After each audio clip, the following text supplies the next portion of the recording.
Oh, it's a chilly November evening here tonight, but we're going to be warmed up by some excellent action out on track indeed. Apologies for missing China, but we are back with the International Touring Cup 2018 here at GPVWC.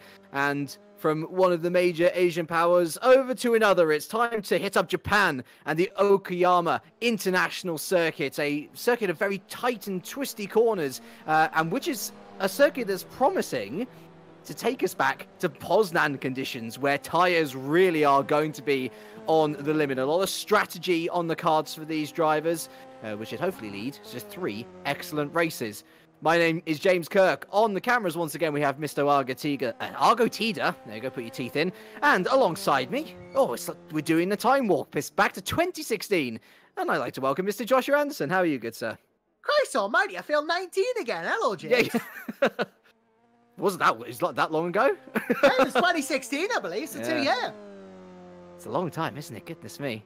Oh yeah, but I'm glad to be back. I really am glad to be back. It's a fantastic series, ITC. I think I cut my teeth in commentary here, so great to come back home, so to speak. And well, I've never commentated on ITC at Okayama, which of course we know, fantastic, promising circuit as Formula One heritage even. But less said about that, the better. But either way, qualifying here at Okayama set to be fantastic. First couple of drivers got the laps in, I see, as well.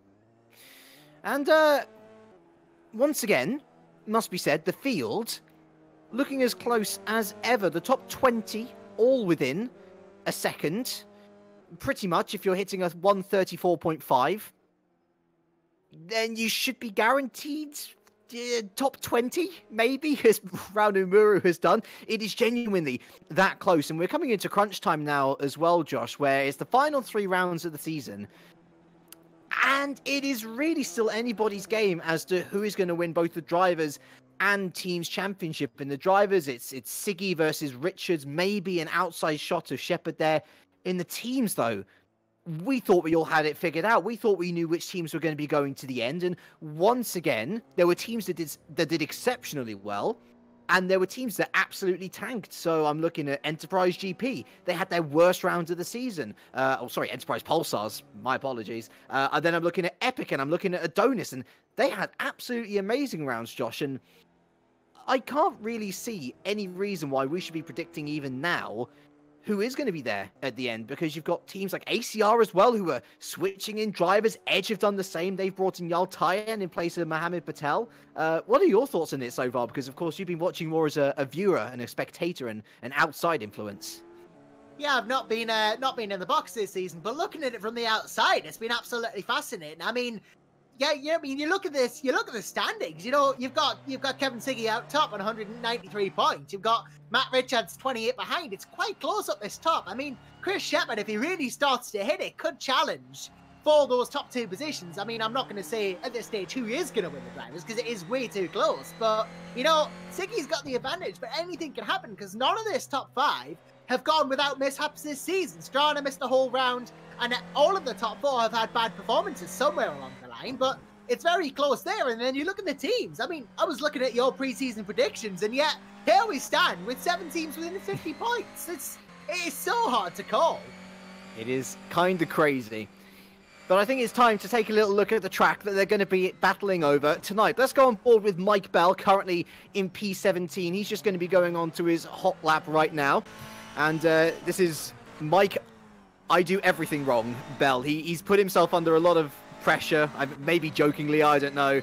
But had a really good round, actually, last time in Zhuhai. Picked up another podium. He's just made his way round turn 1, first corner.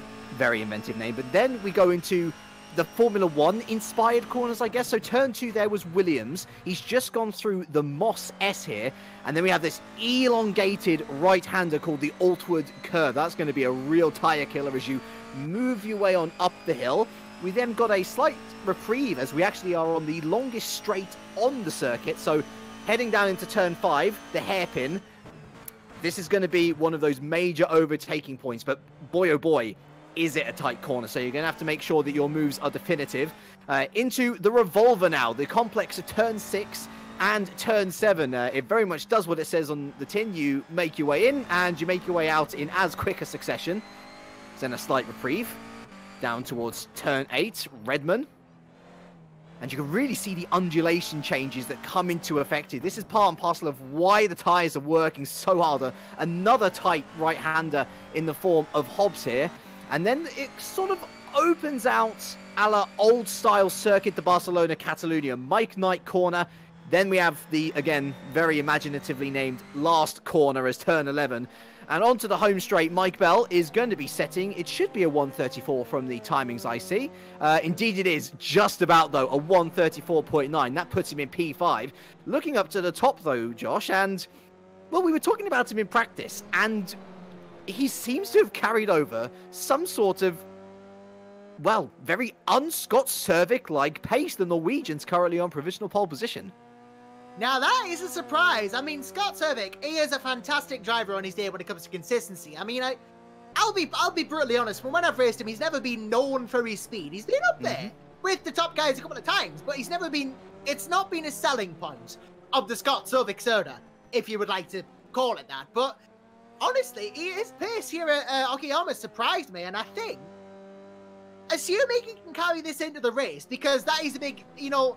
Obviously, qualifying pace is one thing, but if he can't carry it into the race, then you're going to fall down the order. If he can keep this up during the race and keep his tyres in check, he could be on for some seriously good results for IDOS Motorsport, and he kind of needs them, and the team kind of needs them too. Very much so. So, IDOS Motorsport, they're currently top of the potential relegation fodder for this season, and they have a mountain ahead of them. They are 45 points behind P11, which is currently occupied by YDF1. Now, part and parcel of why they're in this position is because of the brilliant acquisition of Nico Barclay for Rowan GP, but Nico Barclay isn't here today, and so Scott Cervik really needs to take advantage of a good starting position, which, to be fair, he didn't do at Brands Hatch.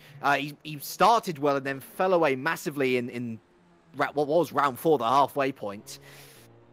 Yeah, he needs something here today, but he has been deposed, finally. Kevin Siggy Rebenak, our championship leader, once again, despite the 90 kilograms of weight ballast on that car, going up into P1, and Johan Lindberg currently joins him in P2, although Lindberg has a 20-place grid penalty, so he will not be there by the end. But let's talk a little bit about Kevin Siggy Rebenak, Josh, because he has been almighty.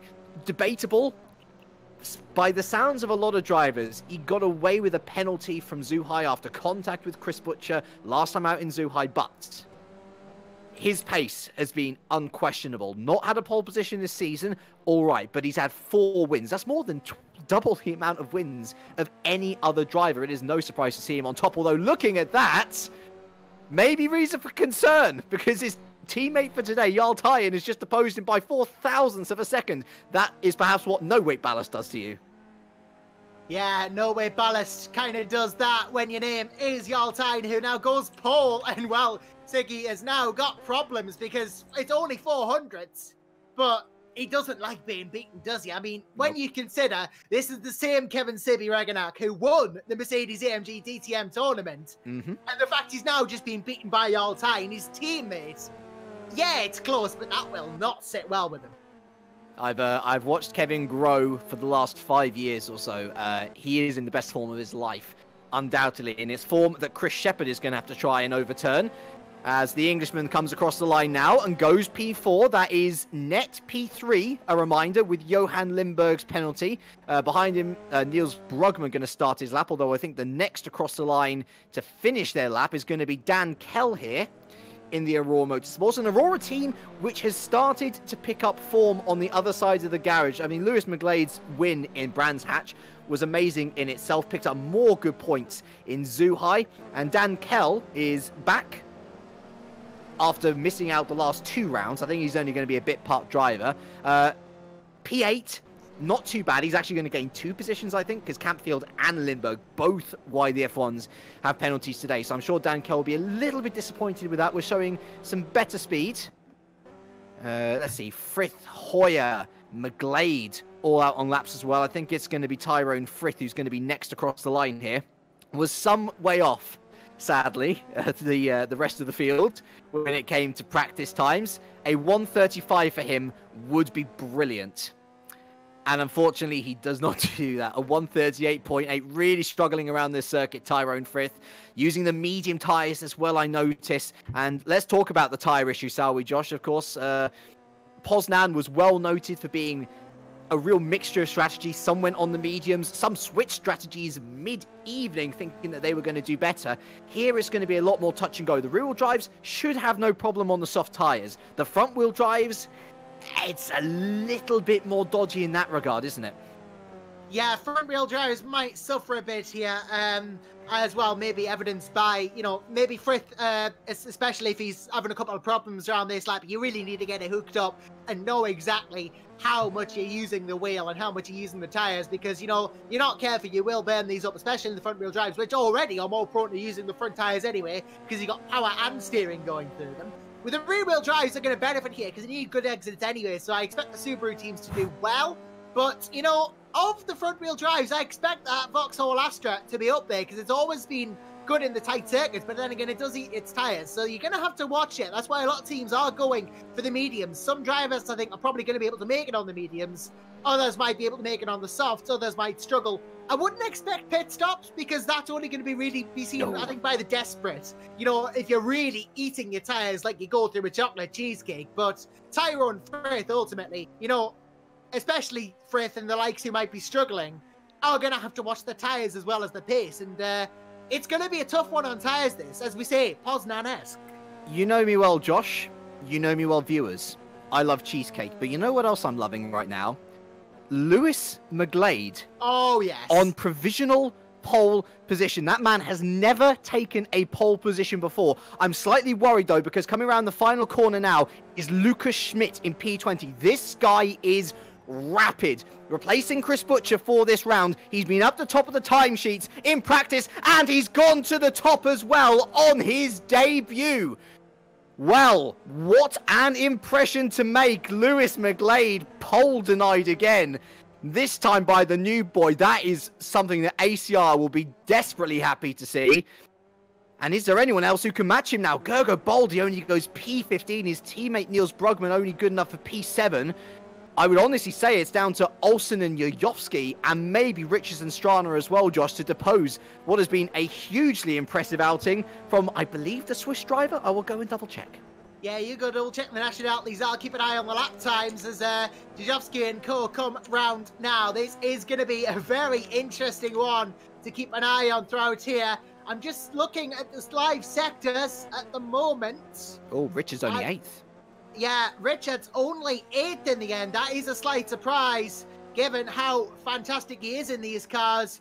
Right now, it is Erhan Yojovski coming across the start finish. He will come across in that number 22 car, and he will say, oh, wow. By a significant margin, 1.169 ahead. Olsen goes 10th. Adam Taylor in the Sister Adonis comes along the line now, and he will not improve. He does a 35.2, but there you go. Yojovski, well, we thought Schmidt had it, says, oh, no, I'm not going to let you have that, and goes ahead and steals it by a significant margin.